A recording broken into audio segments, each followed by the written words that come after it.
私は見た。確かに受話器の生物だ。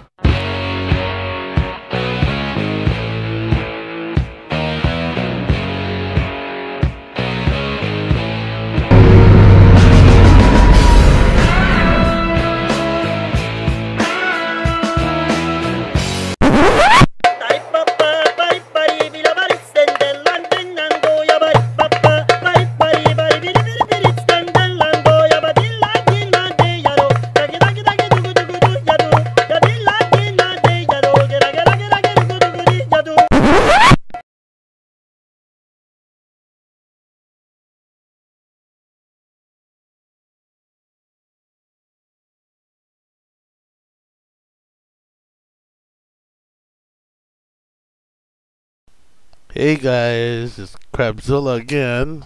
Like I'm trying to show you guys that they're actually trying to close our pier. I've spoken to several people and a lot of these people, they're praying so hard that they never do close it because this pier, let's call this side Pier A, because this is the longest part of the pier, the most stable part of the pier, and the most well-built part of the pier itself.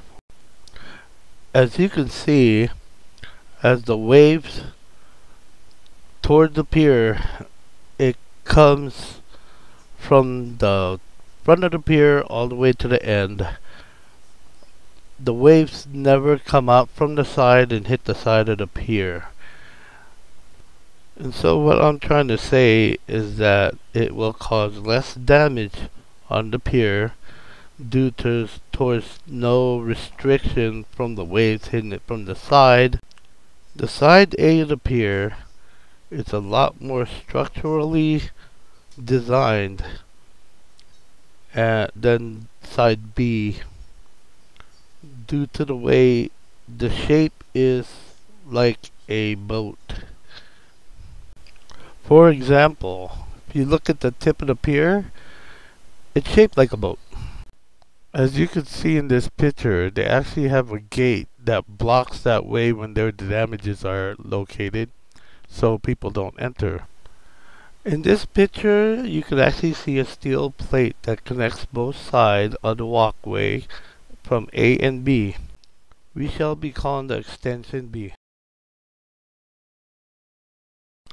Okay, in this picture right here, as you can see, extension B is not actually connected with extension A, which the only thing that connects them together is that steel plate that I have showed you guys earlier. And if you see those pipes that's going underneath, those were electrical pipelines that actually ran through extension B, because it used to have like these sort of like pier lights that shines on the middle of the night and so on like that. But you know, we really don't need it. But what I'm trying to state is that extension B can be torn down, or a better idea, we could actually, because the structure of the stilts where it's standing on is actually really strong and durable, because you have crustaceans underneath there, and these crustaceans are as strong as concrete itself. That's why the whole thing has never fell. The wall that fell is made out of solid concrete wall. When the wave hits the wall, it has nowhere to escape. One way to solve that is use like a steel gates, just like they have in San Francisco. They have these steel gates where the waves could actually go through it, have access to go to the other side, and save that structural from being damaged.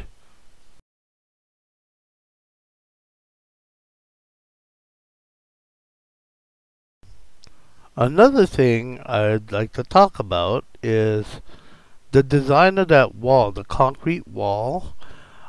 I don't understand what they were thinking of building that. Because for one thing, they probably were thinking of building that because to protect the fishermen from the cold winds that's coming from the west to the east. And the fact is, if you fish in this pier, it doesn't really matter. You will still be cold, so it doesn't really matter. Well, in this picture that I'm showing you right now, it shows underneath the pier itself. It's like a hull of a boat, and how the stilts are well protected, and the crustaceans around these stilts actually created itself a natural barrier that holds and levels the stilts from carrying the pier. Keep in mind, the current of the wave only goes towards the shore from the east to the west. It doesn't go from the side. I've never seen any waves that hit a pier from the side unless they made a pier that goes against the grain of the wave. It doesn't make any sense as any structural engineering. Now, let me explain to you more about how important this pier really is to me and other people that fish in this pier, even if you're from Pacifica or even if you're not from Pacifica, even if you're a tourist. I mean, this is a wonderful pier. People come from all around the world and they Google, especially fishermen, they Google where's the best fishing spot. And the number one thing they state is this pier. This pier is a tourist attraction, which if they close this, this will destroy a lot of revenue in this city. I mean, the way I look at it, it's more under a point of a disability act. Like as you could, like I want to say to you guys, I mean, there are a lot of disabled fishermen due to COVID-19, the lockdown and everything.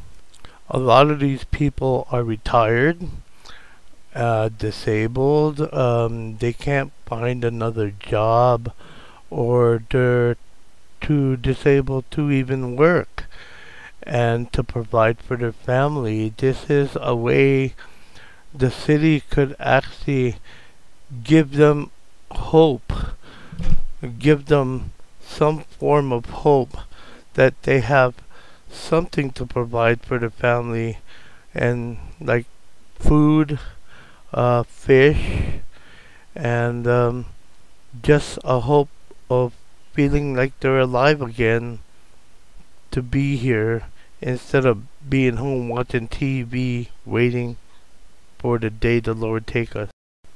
Like I'm saying, a form of dignity. Give everybody the right for it.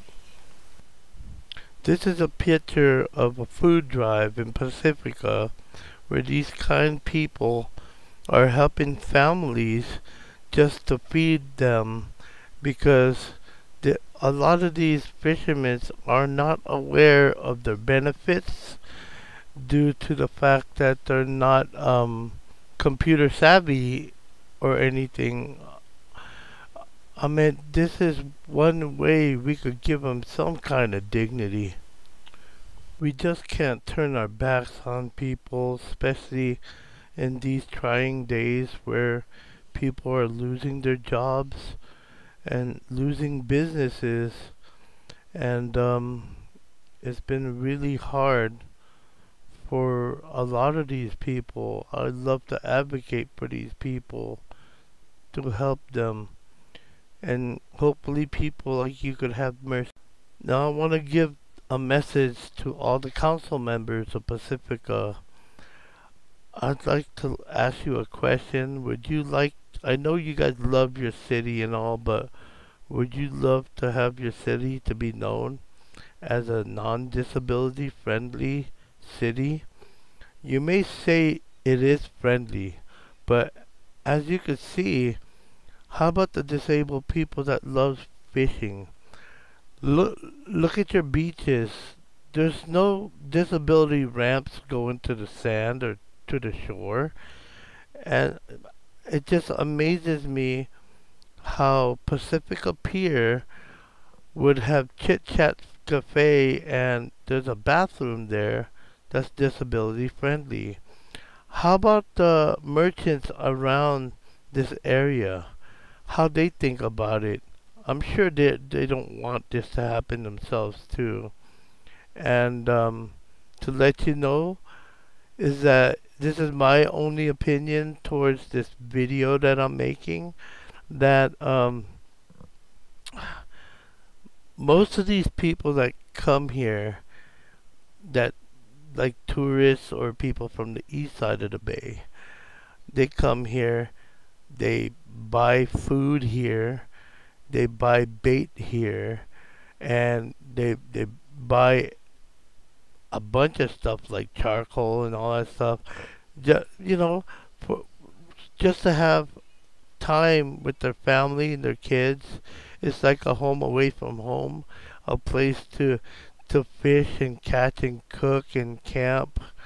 I mean, this is a very wonderful place, and I understand.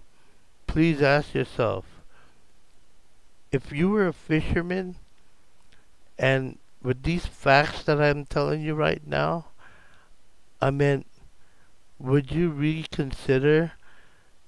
Because a lot of us grew up in this pier, and it been through earthquakes, it been through tidal, it been through waves, large waves, even rogue waves, like you stated. You know what knocked down that wall and stuff, and it still stood its ground. I mean, that's a lot of importance in that. You know, this is the pride of Pacifica. We are the pride of Pacifica. This pier is the pride of Pacifica. Even people who doesn't live here has the pride of Pacifica. To mention to you, like San Francisco has the heart of San Francisco that's planted all over the city, we should have a heart of our own and place it on this pier. Right in front of Chit Chat Cafe, we should have a heart of our own. Thank you for watching my video, and I hope this helped, and I hope I can help you guys reconsider this pier, this lovely pier, the most beautiful pier I've ever seen. Thank you.